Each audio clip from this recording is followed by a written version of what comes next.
इन 7 जगहों पर बिना बुलाए ज़रूर जाना चाहिए। चाणक्य नीति।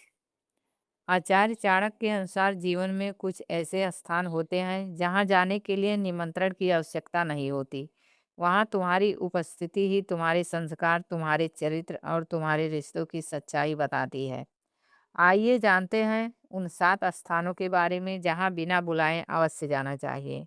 पहला स्थान, भाई या मित्र की पुत्री का विवाह। भाई और मित्र दोनों ही जीवन में अपने होते हैं।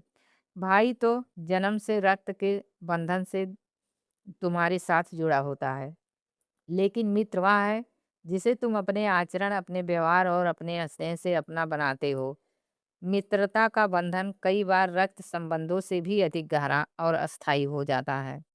अब सोचो, जब भाई या मित्र की पुत्री का विवाह हो रहा है, तब वह क्या यह उचित है कि तुम वहां ना जाओ? चाहे निमंत्रण किसी कारण से ना पहुंचे, तब भी आपको वहां जाना चाहिए। हो सकता है मित्र का संवाद बंद हो गया हो या भाई से दूरी हो गई हो, तो क्या इसका अर्थ यह है कि तुम उनके सबसे बड़े अवसर में भी अनुपस्थित रहो?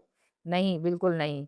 उस क्षण सारे मतभेद भुलाकर तुम्हें वहां पहुंचना चाहिए। नंबर 2, गुरु या मार्गदर्शक के घर। मनुष्य के जीवन में सबसे बड़ा वरदान अगर कोई है तो वह है गुरु।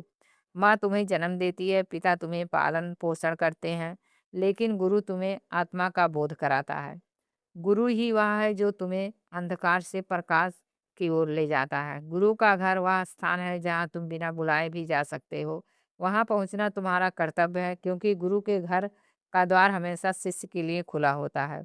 गुरु का घर केवल 4 दीवारों का मकान नहीं है, वह ज्ञान का मंदिर है। समय समय पर उनसे मिलना, उनका आशीर्वाद लेना और उनका हाल पूछना आपके संस्कारों की पहचान है। नंबर 3, सत्संग घर, जहाँ प्रभु का गुणगान हो रहा हो। आचार्य चाणक्य बोले, हे चंद्रगुप्त, जीवन में एक ऐसा स्थान है जहाँ कदम रखना कभी व्यर्थ नहीं जाता, और वह है सत्संग का घर।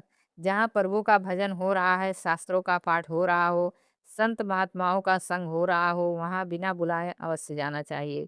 यह स्थान तुम्हारे मन, आत्मा और पूरे जीवन को नई दिशा देती है। सत्संग का अर्थ है सत्य का संग। जब तुम प्रभु के नाम, उनके भजन और उनकी कथाओं के बीच बैठते हो, तो तुम्हारे भीतर की मलिनता स्वयं धुलने लगती है। दुनिया आपको धन दे सकती है, लेकिन मन की शांति अक्सर ऐसे ही स्थानों पर मिलती है। कभी कभी एक सत्संग की एक पंक्ति जीवन की दिशा बदल देती है। नंबर 4, माता पिता का घर। माता पिता के चरणों में स्वर्ग बसता है। वो तुम्हारे प्रथम गुरु हैं। उन्होंने तुम्हें जीवन दिया, संस्कार दिया, शिक्षा दी और कठिनाइयों से बचाया। माता पिता के घर जाना केवल एक सामाजिक कर्तव्य नहीं है, यह आत्मिक कर्तव्य है।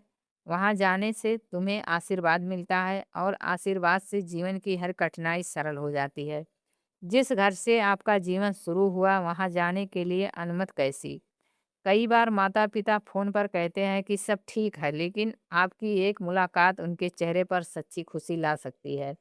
उनके पास समय रहते जरूर जाएं।